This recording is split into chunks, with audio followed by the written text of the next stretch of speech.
Greetings, Liceo! Welcome back to our YouTube channel.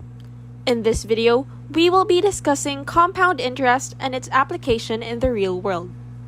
Hold up, before you watch this video, be sure to head on to our channel and watch our video on simple interest to know the basics of interest and have prior understanding of this lesson. The objectives for this lesson are to know the definition of compound interest amongst other terms, to know the different formulas related to compound interest, and to analyze and solve problems that include or require the solution for compound interest.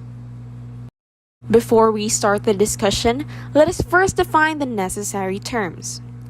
Compound interest, in the simplest of terms, is the interest on a loan or deposit calculated based on both the principal amount and the accumulated interest from previous periods. Principal amount, the sum of money lent for a certain period of time at a particular rate of interest. Time, the duration for which the principal is lent, mostly calculated in years. Interest, the profit earned on lending a principal for a certain period of time. Interest rate, the percentage of interest earned lending a sum of money. Amount, the final amount of money left at the end, the sum of the original principal and the total compound interest earned.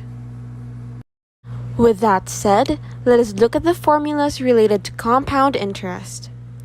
First, we have the maturity value formula, which is M equals P plus I, wherein M is the maturity value of the amount, P is the principal amount, and I is a simple interest. For the formula used in finding compound interest, we have A equals P times quantity 1 plus R over N to the power of NT, wherein A is the future value of the amount, P is the principal amount, R is the annual interest rate, N is the compound intervals, and T is the time in years. We must always remember that the unit of our time should be in years. If the given isn't already in years, we have to convert it to be able to perform the solution properly. Now, let us have a short test to be able to determine whether you understand the usage of the different formulas related to compound interest. Determine whether the following problems are looking for the compound interest or the maturity value. Number 1. An investment earns 3% compounded monthly. Find the value of an initial investment of $5,000 after 6 years. Number 2. Mr. A invested 100,000 pesos in bank fixed deposit at ABC Bank Limited. ABC Bank Limited pays 8.75% compounded annually. Calculate the maturity value that Mr. A will get provided he invests for 3 years. Number 3. Ariel takes a loan of $8,000 to buy a used truck at the rate of 9% simple interest. Calculate the annual interest to be paid for the loan amount.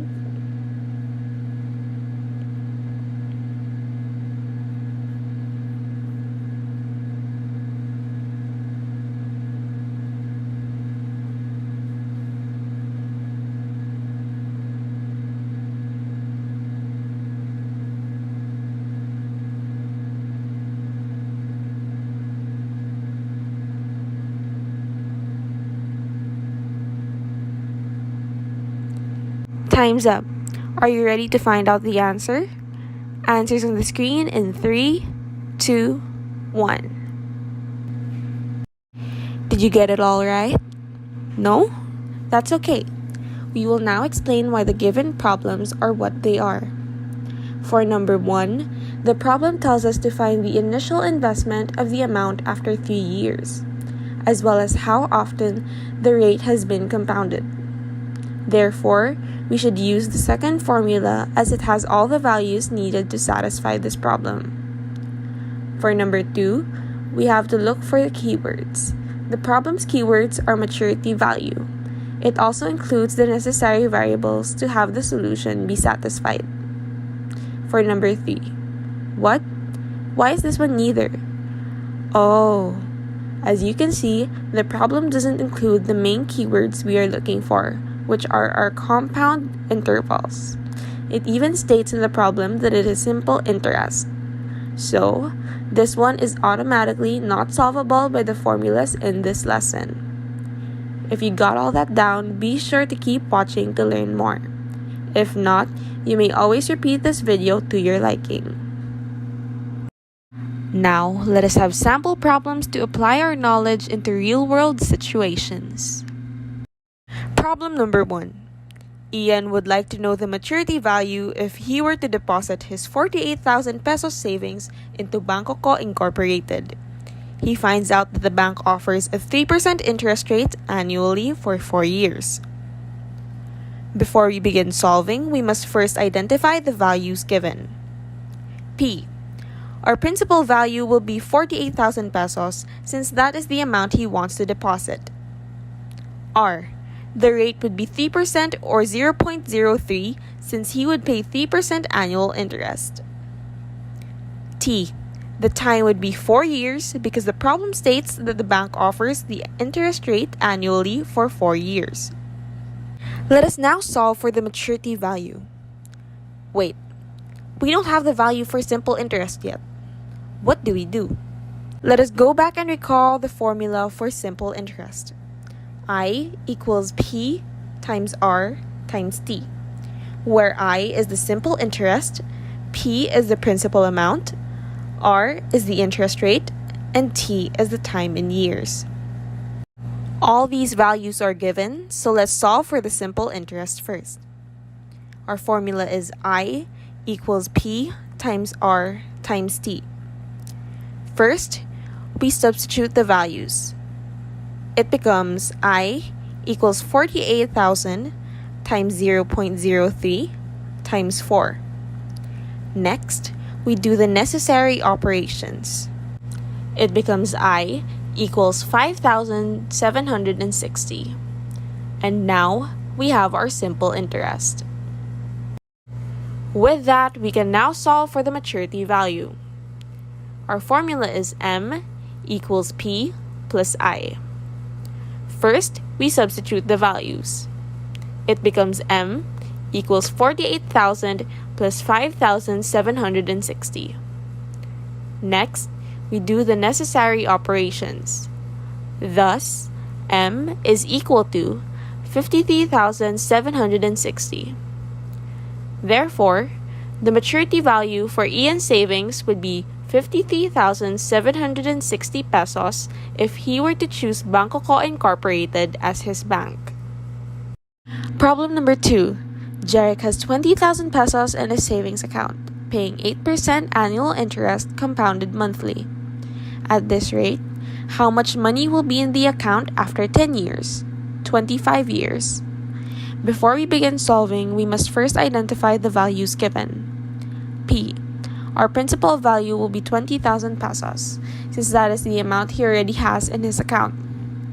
R.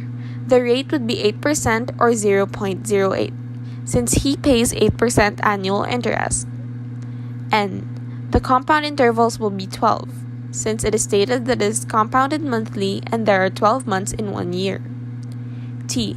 The time in years for the first required would be 10 years, and the second would be 25. Let us start with the first requirement, which is the future value of the account in 10 years. Our formula would be A equals P times quantity 1 plus R over N to the power of NT. First, we substitute the values. It becomes A equals 20,000 times quantity 1 plus 0.08 over 12 to the power of 12 times 10. Next, we do the necessary operations inside the parentheses. It becomes A equals 20,000 times 1.0066667 to the power of 120. Then, we calculate for the value when raised to the exponent, which is 120. It becomes A equals 20,000 times 2.21964023454. And lastly, we perform the final operation, which is multiplication. Thus, A is equal to 44,392 pesos and 80 centavos. Therefore, Jeric will have 44,392 pesos and 80 centavos in his account after 10 years. Now, let us solve for the next requirement, which is the future value of his account after 25 years. We will use the same formula, steps, and values, except for time, which is now 25 years. A is equal to P times quantity 1 plus R over N to the power of NT. First, we substitute the values. It becomes A equals 20,000 times quantity 1 plus 0.08 over 12 to the power of 12 times 25. Next, we do the necessary operations inside the parentheses. It becomes A equals 20,000 times 1.0066667 to the power of 300. Then, we calculate for the value when raised to the exponent, which is 300. It becomes A equals 20,000 times 7.34024887,976. And lastly, we perform the final operation, which is multiplication. Thus, A equals 146,804 pesos and 98 centavos.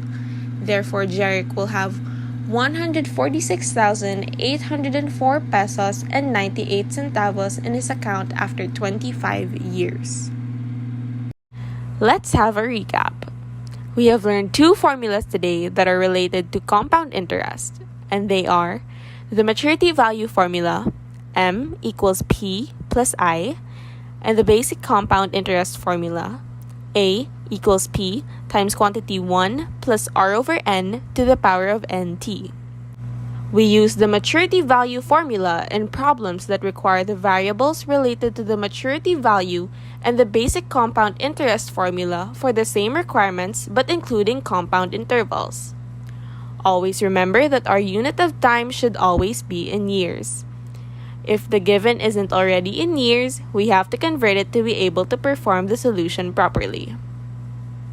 I guess that ends our lesson. That's all for today, folks.